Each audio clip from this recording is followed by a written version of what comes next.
Hey everybody, this is Kohdok here, and it's time to start my post-Toy Fair 2016 coverage, starting with America's biggest toy maker, Mattel.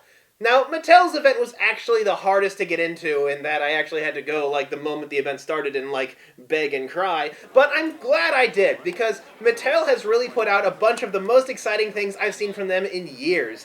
I mean, really, when was the last time I had a Mattel product on my show, aside from the Eagle Talon Castle?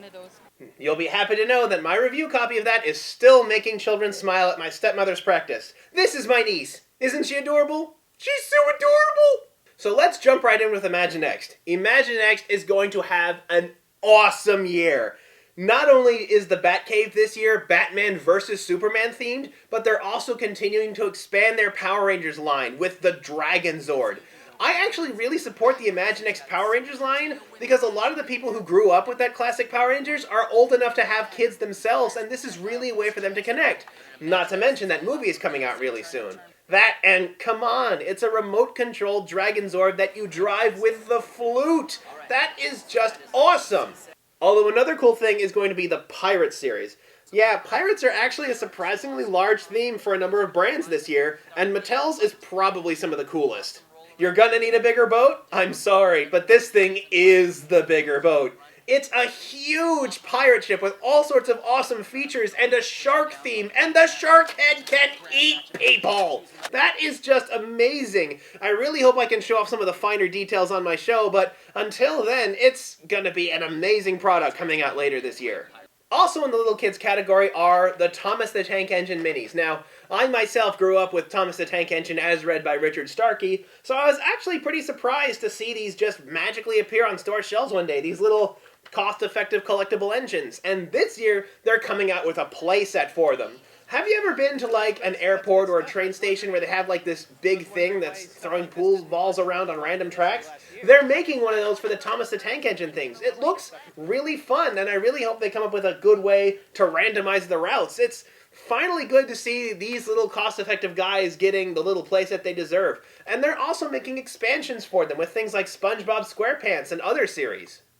And rounding out the theme of things that roll, we're also going to have some new Hot Wheels stuff. Hot Wheels has actually come up with a new connection method that not only works with the old track, but with the new track allows it to mount onto these special braces that allow you to align the track in multiple angles. No longer are you really going to have to rely so much on the tension of the track to make sure it stays together. They've also made stackable boosters, and you can even adapt the box to become part of the track. You know that old joke where when it's all finished, the kids just want to play with the box? Now that's an integral play gimmick!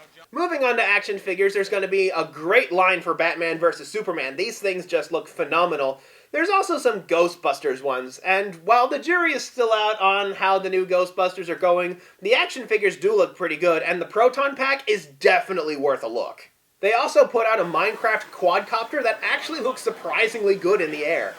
Honestly, I didn't even know Mattel owned Mega Bloks this year, but let me say, this year I really like what they're doing with it. Not only do they have their normal Call of Duty stuff, but they also got Destiny, which looks really good, and they got the Ninja Turtles license, which I think is just mind-blowing how incredible it is. Along with the Nickelodeon Turtles and the new movie Turtles, they're also doing a Classics line, an enormous Classics line with all the characters you know and love. The Turtles in this new Mega Bloks line are just so bright and colorful. They all look so fantastic. They even did a Malibu Comics line that has a bunch of chiaroscuro shading. I don't think I've been this excited for Mega Bloks since Dragons. Although many of the more exciting developments are on the girls' sides of things. Now, Monster High this year isn't really that impressive. I mean, oh boy, it's another ocean theme. But they did put out these cute little collectible dolls that are kind of in a little blind pack style, and Monster High has frankly had a pretty difficult time coming up with small appealing things. And the cool thing is, not only are these little collectible characters, but they're in the style of plush dolls, so they can technically be used as accessories for the bigger dolls. That is just a cool little gimmick. And while Hasbro has to deal with all the Where's Ray hashtags and people bugging him to know where the Black Widow toys are, Mattel has instead decided to dive straight into girl power by developing the DC Superhero Girls line. This is kind of a Monster High, Ever After High styled theme centered mostly on the DC superheroines and supervillainesses. In a cool twist, they've put out both fashion dolls and action figures, so you can pick to play however way you want. Although, some of these action figures do look kind of silly compared to the stuff that we're used to from DC and Marvel, so we'll really have to see how those are received. Although, honestly, I think the coolest thing comes from the much-maligned Barbie line.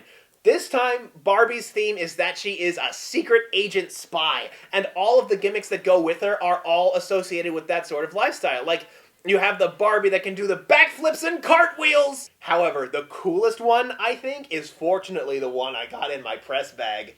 This is Teresa's secret agent, or as I like to call her, Roadhouse Barbie. It's the darndest thing. It's a Barbie with roundhouse kicking action. Chuck Norris would be proud. Life in the Roadhouse.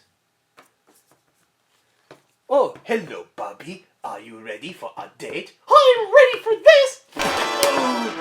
Ouch. Good work, Barbie. Now we can take over the roof. It seriously never gets old. I don't care who you are. You need a Roadhouse Barbie. Barbie, you have to stop. You can't solve all your problems by kicking. Says you! Your line hasn't been interesting in years! No! And don't even get me started on you! I mean, I guess I could mention the fact that her waitress disguise turns into her super spy dress, but honestly, that's not what people are going to be buying it for. They're going to be buying it because it lets her kick people in the face. Surrender or face the age of... Oh boy, I haven't been on this show in years. I hope nothing bad happens. Yes. At last, I have my hands on the... Howdy there. I'm General George Custer. Wow, how very random.